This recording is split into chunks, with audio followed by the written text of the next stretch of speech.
네, 6시 23분 9초 지나고 있네요. 이슈 오늘 시작합니다.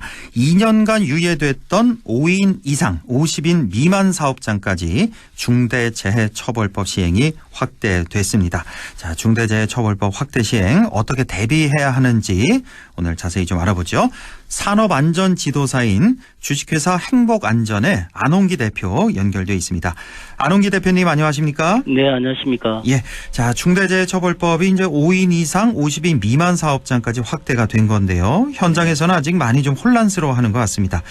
자, 5인 이상이라면 5명까지 포함이 되는 거니까 예, 예. 뭐 이렇다면 뭐 음식점이나 수공업, 공장처럼 뭐 영세한 곳도 모두 다 적용이 되는 거죠? 네, 지난달 27일부터 50인 미만 사업장까지 확대 적용된 중대재해처벌법 시행 유예를 둘러싼 여야 협상이 불발되어 중대재해처벌법 적용을 확대하는 규정의 시행을 2년 더 유예하는 중재안이 통과가 되지 않아 5인 이상 사업장, 건설 현장으로 확대되어 중대재해처벌법이 시행되었죠. 예. 상시 근로자 수가 5인 이상이면 업종을 가리지 않고 음식점이나 수공업, 공장처럼 영세한 곳도 모두 적용이 되는 것입니다. 네. 사업 또는 사업장에서 안전 보건 조치 의무 위반으로 중대재해가 발생한 경우 사업주나 경영 책임자를 처벌하는 것입니다. 네.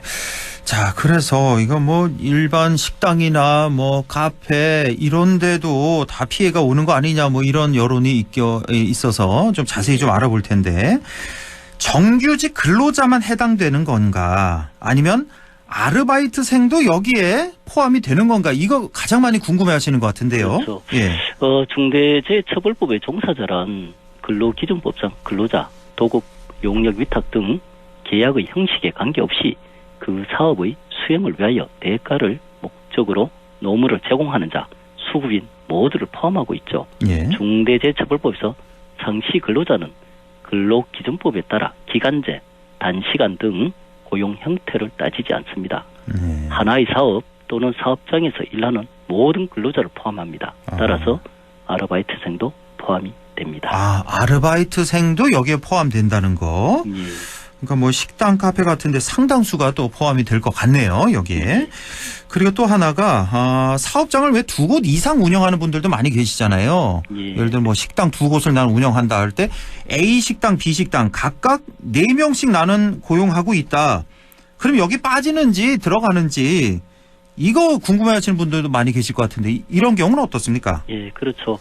그 중대재해처벌법의 적용 단위는 개별 사업장이 아니라 사업장 모두가 포함이 됩니다. 그래서 모두 포함해서 5인이 이상 되면은 다 중대재해처벌법에 적용을 받게 됩니다. 사업장 모두가 포함된다. 그러니까 네. 그 대표자가 A, B, A, B, C 이렇게 3곳을 운영한다. 그럼 이거 각각 다 더하는 거군요. 그렇죠. 네. 다 더해서 5인 이상이면은 여기에 해당이 된다. 중대재해처벌법 해당된다는 거고요.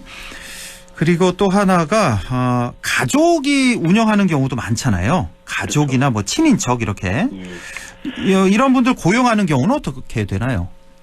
우리가 그 사업의 수행을 위하여 대가를 목적으로 노무를 제공한다면 우리 중대재해처벌법에 적용을 받게 됩니다. 아, 대가를 목적으로 노무를 제공한다면 예. 만약에 가족이 이제 같이 일해서 예.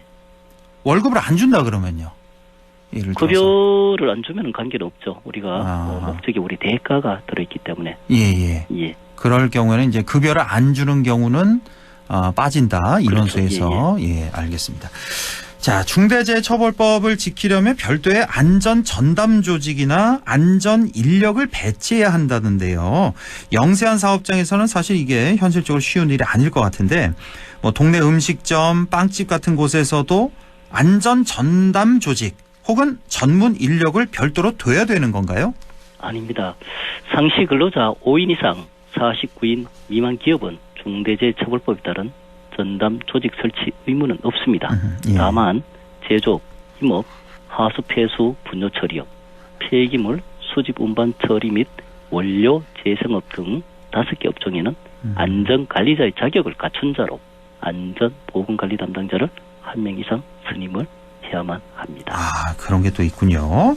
아까 그 5개 업종이라고 하셨는데 제조업, 임업, 하수 폐수, 그리고 분뇨 처리업, 폐기물 수집, 운반 처리 및 원료 재생업 뭐 이런 것들 이런 업종에는 안전 전담 조직이나 전문 인력을 둬야 된다. 하지만 여기에 해당하지 않는 곳은 반드시 둘 필요는 없다라는 말씀이시고요.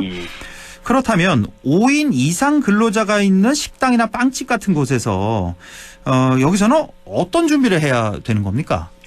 네, 그 중대재해처벌법은 사업주나 경영 책임자가 사업장의 산업재해를 예방하기 위하여 안전보건관리 체계를 구축하고 위험성 평가를 실시하여 유해 위험 요인을 파악하고 위험성 감소 대책을 수립, 시설 보강, 개선으로 안전보건 활동을 하는 것이 핵심입니다. 예. 첫째, 사업장을 어떻게 관리할 것인가, 위험성 평가를 어떻게 할 것인가, 종사자의 교육을 어떻게 실시할 것인가, 재해 발생 시 조치를 어떻게 할 것인가, 안전보건법령 이행점검을 어떻게 할 것인가에 대한 계획서, 매뉴얼, 절차서를 작성하고 실행을 해야만 합니다. 예. 둘째, 그 사업장의 순회 점검으로 유해 위험 요인을 파악하여 감소 대책을 수립하여 위험성이 높은 것은 개선하고 종사자에게 위험성 평가 교육을 실시해야만 합니다. 예를 들면 식당이나 빵집의 위험 요인으로는 감전, 원료 사용 시 화재 폭발, 혼합기, 배합기 등 각종 칼날 사용 시 방호장치 미실시로란 배임, 끼임을 들 수가 있죠. 그렇군요. 그런데 실제로 식당이나 빵집 같은 경우에 중대재해는 거의 발생하지 않고 있다면서요? 예. 그 고용노동부가 집계한 지난해 1월부터 9월까지 재해조사 대상 사망사고 통계에 따르면 사망자는 459명이었고 식당에서 1명이 나왔습니다. 건설업이 241명, 제조업이 124명으로 두 업종에서 80% 이상 사망자가 발생하였습니다. 예. 식당이나 빵집에서 사고가 희박하다고 하지만 사망사고가 발생 시 안전보건관리 체계 구축과 이행을 하지 않는다면 사업주는 처벌을 받게 됩니다. 그렇군요. 그러니까 지난해 2023년 1월부터 9월까지 사망사고가 모두 459명이 있었는데 식당에선 딱 한 명만 나왔다는 말씀이시고 건설업, 제조업에서 80% 이상 사망자가 나왔다라는 통계 말씀을 주셨고요. 자, 사업장에서 중대재해가 발생하게 되면 사업주가 무조건 처벌받게 되는 건 아니죠? 예, 그렇죠. 우리 중대재해가 발생하게 되면 대구지방고용노동청은 중대재해처벌법 산업안전보건법령 위반죄를 조사하고 경찰서에서는 업무상 가실치사상 형법죄를 조사하게 됩니다. 중대재해처벌법 위반죄 구성 요건은 사업주나 경영 책임자의 안전보건 확보 의무를 위반하여 중대재해 결과 사이에 인과관계가 인정되는 경우에 처벌을 받게 됩니다. 사업 또는 사업장의 특성, 규모 등을 고려하여 재해 예방에 필요한 인력, 예산 등 안전보건관리 체계 구축, 그 이행에 관한 조치를 취하여야 하며 그에 따라 유해 위험 요인을 확인하여 개선하는 업무 절차를 마련하고 안전보건법령에 필요한 이행 조치를 해야 합니다. 사업주가 안전보건관리 체계 구축 등 안전보건을 확보하기 위한 제반 의무를 이행하였다면 중대재해가 발생되었더라도 처벌되지는 않습니다.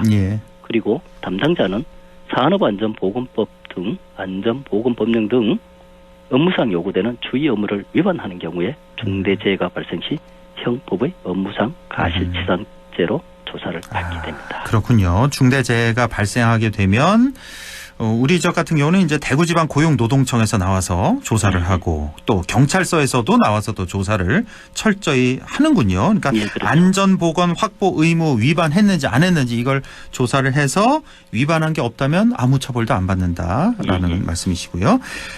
자, 5인 이상 50인 미만 근로자를 둔 사업주는 의무적으로 안전보건 관리 체계를 구축하여 이행해야 한다라고 하는데 여기서 안전보건 관리 체계라는 게 뭔가요? 그 중대재해처벌법의 핵심은 안전보건관리 체계 구축과 이행에 관한 조치입니다.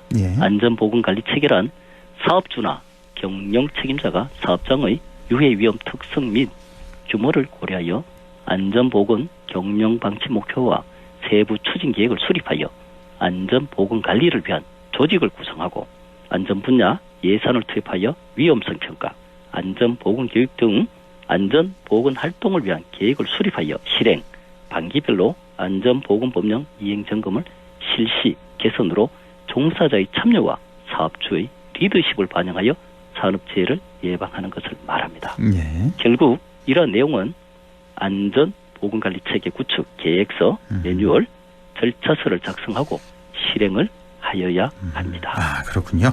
자, 그리고 산업안전 대진단 상담지원센터라는 게 생겼다고 하는데요. 이곳은 어떤 역할을 하고 또 어떻게 도움을 받을 수 있을까요? 네, 고용노동부에서는 5인 이상 사업장의 확대 적용됨에 따라 정부가 이들 사업장들이 안전 상태를 점검할 수 있는 산업안전대진단을 실시한다고 밝혔죠. 네. 대진단을 통해 사업장들은 안전보건 경영 방침, 목표, 인력, 예산, 위험성 평가, 근로자 참여, 안전점검회의, 안전보건교육, 비상대응체계, 재발방지대책 마련, 안전보건관리체계 점검평가 등 총 10개 핵심 항목을 오프라인으로 진단을 받을 수 있습니다. 네. 온라인의 경우 안전보건공단 홈페이지에 접속하여 산업안전대진단 팝업을 클릭 후 절차에 따라 진행하면 됩니다. 그런데 과연 상담지원센터 대진단으로 사업장에 맞는 위험 대응을 할 수 있는지 의문이 듭니다. 네. 결국에는 산업안전 전문가에게 사업장 특성과 여건에 맞는 안전보건관리 체계를 구축하여 주기적인 점검 조치로 이행하는 노력이 필요하다고 봅니다. 네. 정부와 지방자치단체는 기업, 건설회사, 소상공인에게 안전보건관리 체계 구축, 위험성 평가 등 지원 사업도 병행을 해야 되지 않나 싶습니다. 그렇죠. 예.